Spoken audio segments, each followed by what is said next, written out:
Bueno, momento de hacer la segunda entrevista del día. Seguimos analizando este primer año del conflicto entre Rusia y Ucrania y ahora lo vamos a recibir a él, que prácticamente ya es un amigo del programa. Me estoy refiriendo al periodista Ignacio Butin. ¿Cómo te va, Ignacio? Buenos días. ¿Qué tal? Buenos días, ¿cómo les va? Bueno, ante todo, feliz cumpleaños, pues me enteré, me contó un pajarito que ayer estuviste soplando velitas, no sé cuántos cartuchos quemamos ayer. 34. Bueno, bien. ¿Lo vas a jugar?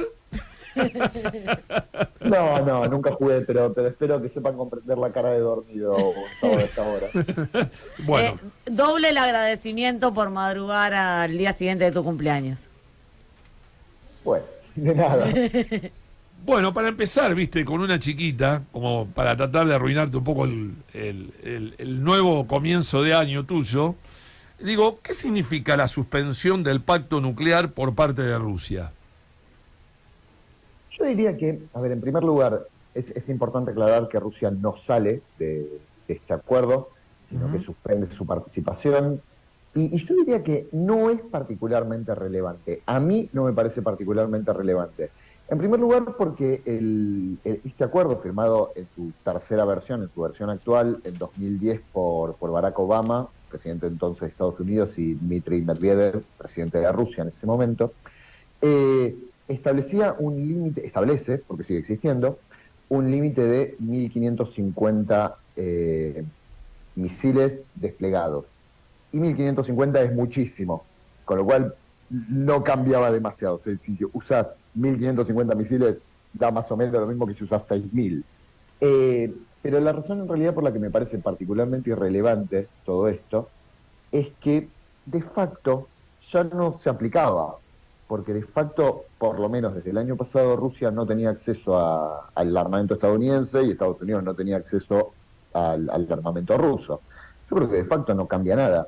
Fue la única novedad del discurso de esta semana de Putin. Todo el resto fue repetir más o menos lo mismo que viene diciendo hace varios años.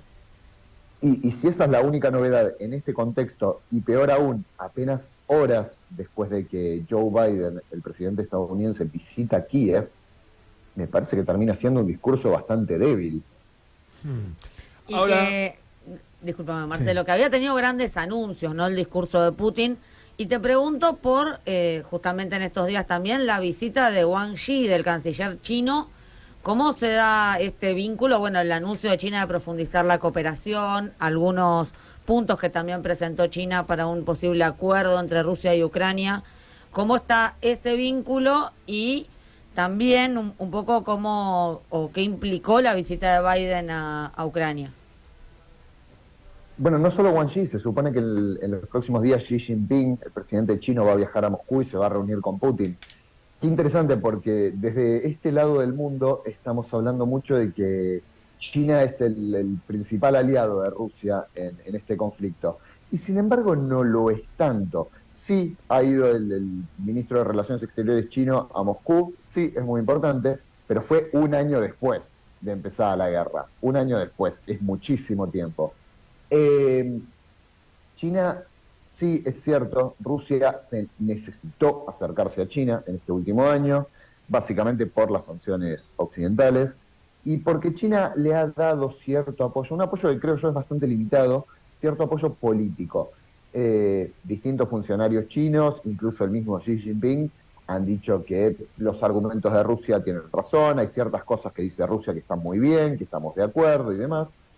Pero digo que es un apoyo bastante limitado porque, por ejemplo, en la Asamblea General de las Naciones Unidas, China no ha votado a favor de Rusia. En general se abstiene. Esta semana hubo una nueva votación en la Asamblea General de las Naciones Unidas, que si mal no recuerdo es la quinta en condena al accionar ruso, y China se volvió a abstener. El apoyo militar de China a Rusia es obviamente nulo. China no está enviando armas, no va a enviar soldados ni nada parecido, y el gran apoyo es comercial, es comprarle todo lo que no le está comprando la Unión Europea, entre otros, y venderle todo lo que no le está vendiendo la Unión Europea, entre otros. En cuanto al plan, el plan yo creo que son palabras bonitas. Habla dice la guerra es mala y la paz es buena, no dice mucho más que eso.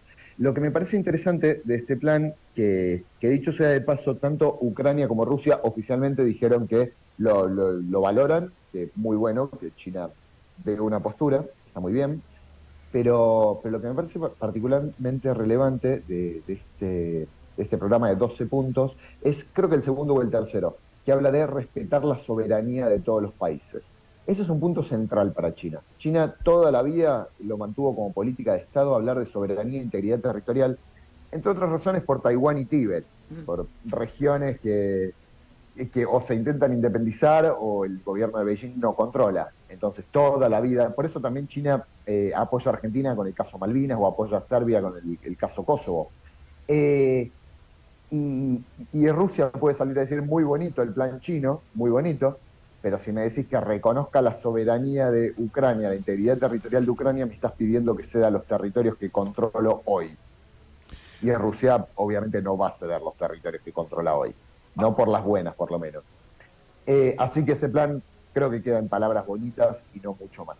En cuanto a Biden, yo creo que fue una visita de apenas horas, que dio una vueltita por el centro de Kiev, se sacó un par de fotos y se fue a Varsovia. Pero fue una visita muy importante, porque estamos en un contexto en el que obviamente no sabemos cuánto más va a durar la guerra, y eso significa que no sabemos cuántas armas más va a tener que seguir enviando, entre otros, Estados Unidos. Y en ese contexto de tanta indefinición, y además no sabemos cuánto de todas estas armas que se envía Ucrania va a terminar pagando, no lo sabemos, o cuándo. Entonces, en ese contexto hay cuestionamientos al interior de Estados Unidos, sobre todo desde el Partido Republicano, y también al interior de distintos países. Entonces, que salga Joe Biden, que vaya a Kiev, al centro de Kiev, que se saque las fotos, que dé el paseíto, que aparezca en todos lados, es una forma de decir estamos acá. Pase lo que pase, Estados Unidos va a seguir acá. Y después cuando se fue a Varsovia, en Varsovia lo dijo más explícitamente, vamos a seguir enviando armas por el tiempo que sea. Bueno. Así que a mí me parece mucho más relevante eso que el plan chino, que son simples palabras bonitas. Sí, sí.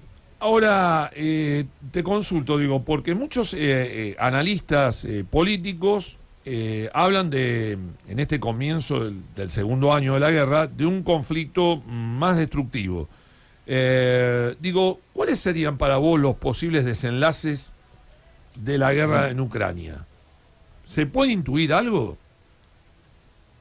Yo no le veo mayor salida. Yo no veo salida negociada, básicamente porque Rusia reclama en principio territorio y Ucrania no lo va a ceder, y claro, Ucrania reclama que Rusia se retire y Rusia no se va a retirar. Entonces, salida negociada yo por ahora no la veo.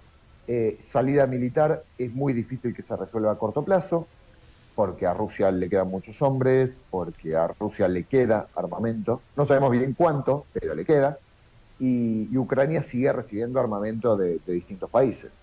Entonces, mientras eso se sostenga, la guerra sigue. Creo que Rusia plantea una guerra más de desgaste en este momento, porque la guerra se da en territorio ucraniano, no en territorio ruso, con lo cual obviamente la población, la infraestructura, la economía de Ucrania sufre más que la de Rusia, por el solo hecho de que la guerra es en territorio ucraniano. Y si es una guerra de desgaste, puede durar, quién sabe, muchísimo, años y años. Yo creo que si existe alguna posibilidad de salida a corto plazo, tendría que haber un cambio muy importante, y diría un cambio insólito, algo hoy por hoy completamente inesperado, que muera Putin, que le hagan un golpe de Estado, que Rusia utilice armamento nuclear, que haya un golpe de Estado en Ucrania, cosas que hoy parecen completamente insólitas o completamente fuera de guión.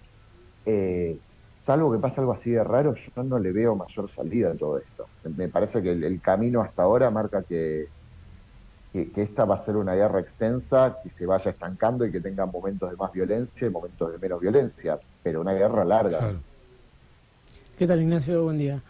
Feliz cumpleaños, primero. Y en esta relación que estábamos marcando de China y Rusia, este apoyo político, medianamente apoyo que tiene Rusia de China, ¿puede llegar a haber en algún momento que China le suelte la mano a Rusia por alguna cuestión en particular? No me parece, yo no lo estoy viendo, porque, porque así como China hoy se incrementó exponencialmente el intercambio comercial entre Rusia y China, eh, Rusia pasa a depender de China. Es cierto, no solo le está vendiendo a China a partir de las sanciones, también le está vendiendo a India, a Pakistán, a distintos países africanos, países con los que incrementó muchísimo su intercambio comercial, pero principalmente con China, sobre todo en lo que tiene que ver con petróleo crudo. No tanto gas, no tanto derivados de petróleo, sí particularmente petróleo crudo. Y además China es quien le está vendiendo a Rusia productos más elaborados. Por ejemplo, microchips. Microchips que antes Rusia le compraba a Estados Unidos, ahora se los compra a China porque obviamente Estados Unidos no se los vende. Entonces, no veo cómo todo esto perjudicaría a China. No veo por qué China se alejaría si hoy pasa a tener como un gran socio comercial y un aliado, más o menos, pero digamos que un aliado al fin, en Rusia. ¿Por qué lo perjudicaría? ¿Qué tiene en contra? Es un aliado que le vende petróleo barato, porque hoy el petróleo ruso está barato, porque nadie más lo compra, a quien le puede vender de todo, por ejemplo, microchips. Entonces no veo por qué. Los chinos son bastante pragmáticos en ese sentido. Les importa mucho más el comercio que las cuestiones políticas. Mientras te pueda seguir vendiendo, te voy a vender a quien sea. Eso hacen los chinos y terminan comerciando con todo el mundo y hoy casi todo el planeta tiene por principal socio comercial a China. No veo posibilidad de alejamiento, menos aún por cuestiones políticas. Ahora, digo, ¿hasta cuándo puede aguantar la economía europea este conflicto? Es una gran pregunta, porque lo que más ha afectado a la economía europea tiene que ver con hidrocarburos, todo lo que le compraba a Rusia, ya no le compra tanto, porque Europa sigue comprando gas ruso. Hasta el año pasado era, más o menos Rusia le proveía el 50% del gas a Europa, y hoy más o menos anda por el 10-15. O sea, bajó mucho, pero le sigue comprando. Y hoy por hoy ha suplido, por ejemplo, el gas de Rusia con gas de Qatar, con gas de Azerbaiyán, con gas de Nigeria, con gas licuado de Estados Unidos. Y todas estas alternativas son, por supuesto, más caras, por supuesto que son más caras, y eso obviamente significa inflación, significa aumento de precio no solo en gas o en nafta o en cosas derivadas de hidrocarburos, sino también de alimentos en general. Hemos visto aumentos de precios muy importantes, aumentos de precios para Europa muy importantes, no lo comparemos con la inflación argentina, que es otro tema completamente distinto.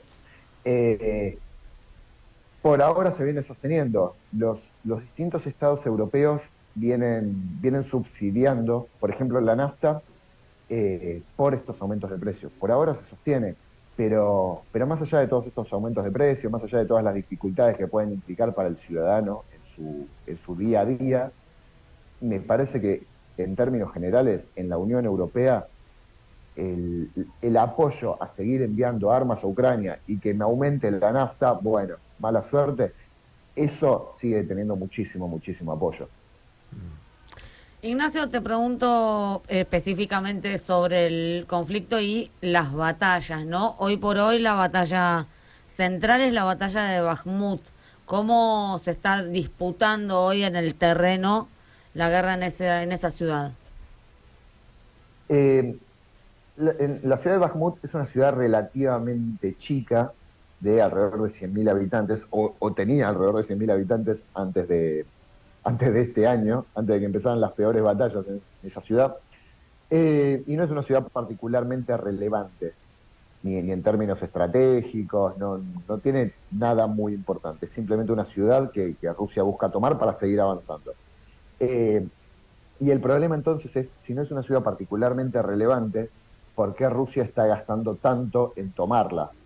Porque llevamos semanas y semanas y semanas. Sí, Rusia está muy cerca de tomar Bakhmut, muy cerca. La ciudad está prácticamente rodeada, se viene debatiendo incluso en los propios medios ucranianos si conviene que los soldados sigan resistiendo ahí, sabiendo que muy probablemente sea una masacre, o conviene retirarse. Es algo que se viene debatiendo hace semanas. Rusia está muy cerca de tomar Bakhmut, pero viene perdiendo soldados a lo loco Rusia en esa zona. Y Supongamos que la va a tomar pronto, es lo más probable. Siguiendo por esa misma línea, por esa misma ruta, unos 50 kilómetros hacia el noroeste, hay dos ciudades que conforman una misma área urbana. El área urbana más grande del Donbass, hoy bajo control ucraniano, que es el área de Slaviansk y de Kramatorsk. Entre las dos estamos hablando de más o menos, originalmente, antes de la guerra, más o menos 300.000 personas. O sea, una zona importante. Y además es importante no solo por la cantidad de gente, sino porque Kramatorsk es la capital temporal de la provincia de Donetsk, porque la ciudad de Donetsk está bajo control separatista desde 2014. Entonces es importante. Y Slaviansk es importante por cuestiones simbólicas, porque es el lugar en donde empezó la guerra en 2014. Fue la primera ciudad que tomaron los separatistas, la primera ciudad sobre la que avanzaron los separatistas en 2014. Entonces Kramatorsk y Slaviansk es una zona muy importante que Ucrania va a defender y muchísimo. Cuando la guerra llegue a esa zona, cuando los soldados lleguen, porque en realidad ya hubo ataques con misiles y demás a esa zona, probablemente se convierta en una batalla particularmente cruenta, particularmente extensa, particularmente complicada, casi al nivel de la de Mariupol del año pasado, que fue la más larga hasta ahora. Hay algunos comentarios o indicios de que en el Vaticano estarían pensando seriamente en que el Papa podría viajar a Kiev en misión diplomática. Recordemos que había hecho una propuesta, había tenido un enfrentamiento con el patriarca de la Iglesia rusa, con el patriarca Cirilo, que le dijo lisa y llanamente: no te puedes convertir en un monaguillo de Putin, y ahí se truncó, me parece, un poco la conversación. Digo, ¿podrá lograr hacer algo, Francisco, digo, en Kiev, en misión diplomática? Sí, puede lograr algo muy importante, que es seguir manteniendo el tema en agenda. Eso es todo lo que puede hacer. Puede ir, sacarse una foto, hablar de paz y demás, mantener el tema en agenda. Me parece que eso es lo único que puede lograr. Y dar un discurso muy bonito sobre la paz y sobre lo malo que es la guerra. Pero más que eso no mueve la aguja, digo, no tiene incidencia en el conflicto. Más allá de la foto, digo. Yo creo que no, básicamente porque yo no veo ninguna posibilidad de salida negociada. Entonces, que aparezca el Papa para proponer un diálogo, o aparezca quien sea para proponer un diálogo, da más o menos lo mismo. Porque lo que reclama Rusia, Ucrania no lo cede, y lo que reclama Ucrania, Rusia no lo cede. Entonces, que vaya el Papa, que vaya quien sea a Kiev, no basta para llevar a Ucrania y a Rusia a una mesa de diálogo. Diego, no sé si tenés una pregunta. Sí, si cortita, era del rol de Bielorrusia, si va a seguir en este mismo rol que tiene ahora, o en algún momento se podría llegar a involucrar un poco más. Yo creo que se va a involucrar, sí, en algún momento se va a involucrar. De todas formas, me parece que vale mucho la pena destacarlo. El crimen de agresión es uno de los crímenes internacionales más graves, lo que implica atacar a otro país porque sí, sin ningún tipo de justificación, sin que sea defensa, sin nada. Atacaste a otro país, es un crimen de agresión. Y el crimen de agresión está establecido en la resolución 3314 de la Asamblea General de Naciones Unidas, que dice que un crimen de agresión no es solo atacar a otro país, sino que es prestar tu territorio para que un tercero ataque a ese país. Entonces Bielorrusia está cometiendo un crimen. Por más de que Bielorrusia no haya enviado soldados, por más de que Bielorrusia no haya enviado armas a Ucrania, de todas formas participa de este conflicto. En principio por prestar su territorio para que Rusia, por ejemplo, lance misiles.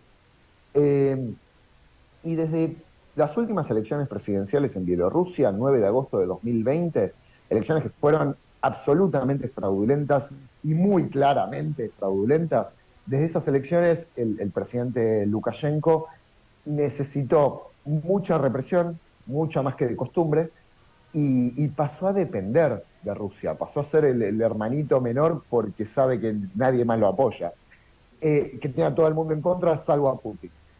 Entonces, si Putin se lo pide, Lukashenko se va a meter. De hecho, en las últimas semanas estuvo hablando de que Ucrania va a invadir Bielorrusia en cualquier momento, que tienen soldados en las fronteras, que nos van a atacar y demás. Y eso es prepararse para decir, nos tenemos que meter. Si no nos metemos, nos matan los ucranianos. Está a un paso. A mí no me sorprendería para nada que se metiera Bielorrusia. Me parece que está allanando el terreno para hacerlo. Ahora, yo lo que no sabía, para ir cerrando, estaba leyendo recién, que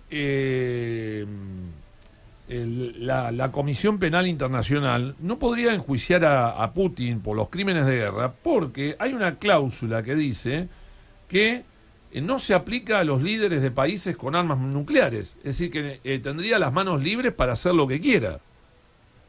Sí, pero aparte de otro punto, la Corte Penal Internacional se crea a partir del Estatuto de Roma y Rusia no es firmante del Estatuto de Roma, con lo cual no reconoce la jurisdicción de la Corte. Tampoco Estados Unidos, dicho sea de paso, tampoco China, entre otros. Sí. Rusia no reconoce la jurisdicción de la Corte. La única posibilidad de juzgar a Putin es con una Corte nueva creada especialmente para juzgar estos crímenes a partir de un tratado, como fueron los tribunales de Nuremberg, por ejemplo. Claro. Pero para eso tenés que, de alguna forma, conseguir que Putin viaje a esa corte. No, olvidate. Y Rusia no va a extraditar a Putin. No. Entonces creo que es muy difícil que sea juzgado, salvo que pase algo muy, muy raro. ¿Hay putinismo después de Putin? Después de Putin, la inundación. No hay nada después de Putin. Porque Putin se garantizó en los últimos 20 años más lealtad que capacidad. La gente que lo rodea le es súper leal. Lo puede cuestionar. Hay gente que lo cuestiona. Sí, está Ramzan Kadyrov, el líder de los chechenos, que le reclama tirar bombas nucleares en Ucrania. Está Yevgeny Prigozhin, el fundador del grupo Wagner, del grupo de mercenarios Wagner, que le reclama mandar más y más y más armas y más hombres porque hay que comerse crudos a los ucranianos. Vean por dónde va la presión interna. Sí. Me parece importante destacarlo. La presión interna en Rusia no es por firmar la paz, sino que es por ir a fondo, Claro, por seguir claro. la guerra e ir más allá. Medvedev, el expresidente ruso, va por el mismo lado. ¿Y quién podría sucederlo?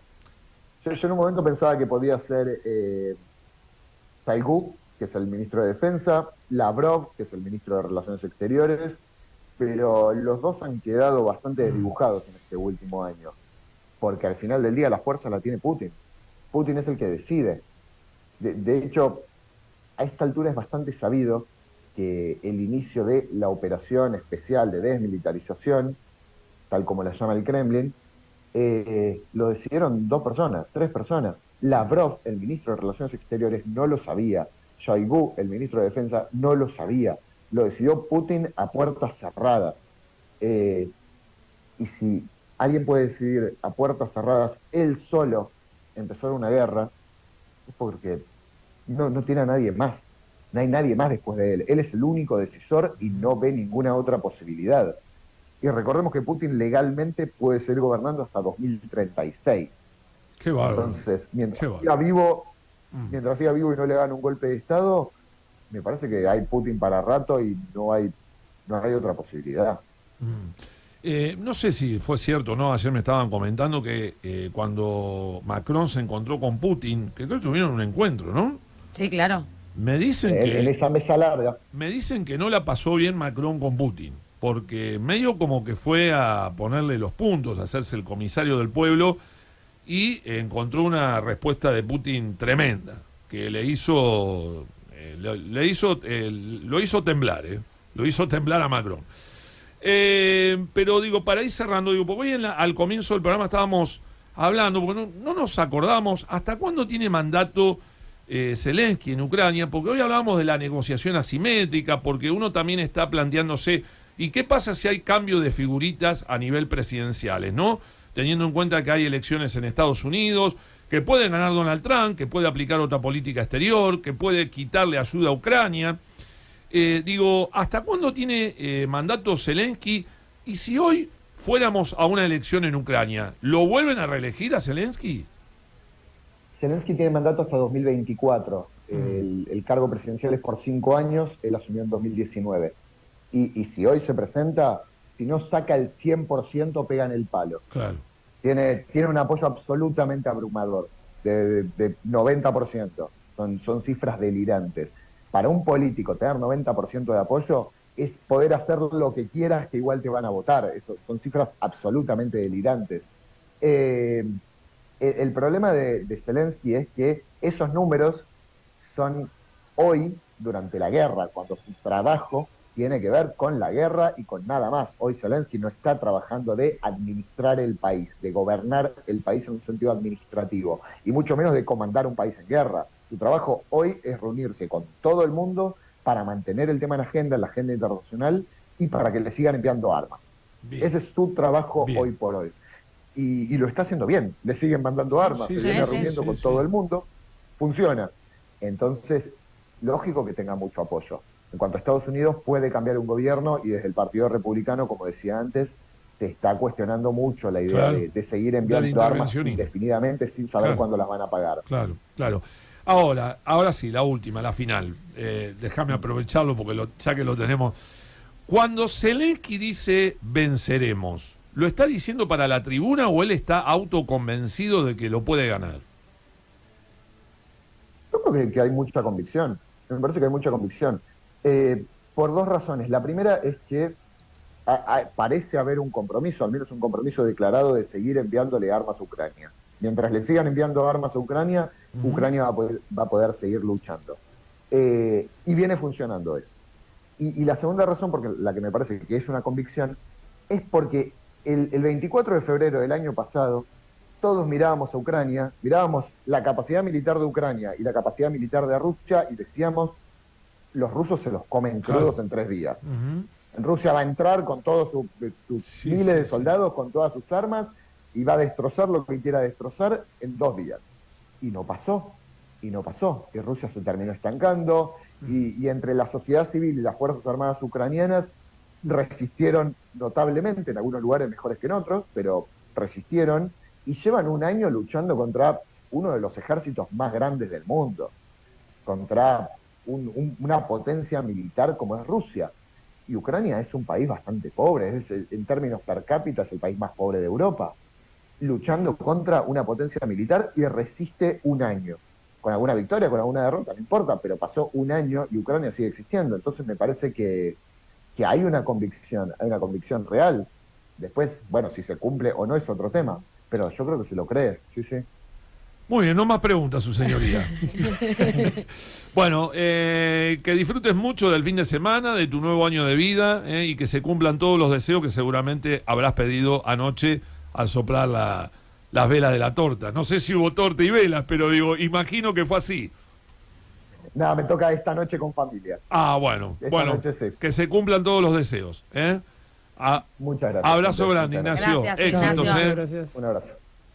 Bueno, Ignacio Utin, periodista, qué linda entrevista, ¿no? Porque hemos tratado de tocar por todos lados, ¿no? Sí, una Y muy buena entrevista. también recordar que Ignacio ha escrito sobre Ucrania 2 libros. Uno es Ucrania Donbass, una renovada guerra fría, que lo mencionábamos anteriormente, lo pueden adquirir en librerías. Y el otro lo puso a disposición para descarga gratuita. Lo pueden encontrar en una nota del medio Infobae, está el link para descargarlo, que es Ucrania Crónica desde el Frente. Es un libro de crónicas escrito, lo fue escribiendo casi a la par, ¿no? A los 2 libros en los meses que pasó en Ucrania durante este conflicto del Donbass. Sí, creo que ese libro está fuera como fuera de serie, no está más editado, está agotado. No, pero, nunca se editó en nunca se editó en papel. Era Siempre fue alguna un cosa de ebook, esas. siempre fue un ebook, un pero ebook, tenía un costo. Un costo, Hoy, obviamente. Hoy, por estos días está para descarga gratuita. como regalo de Vamos cumpleaños. a la música, muchachos.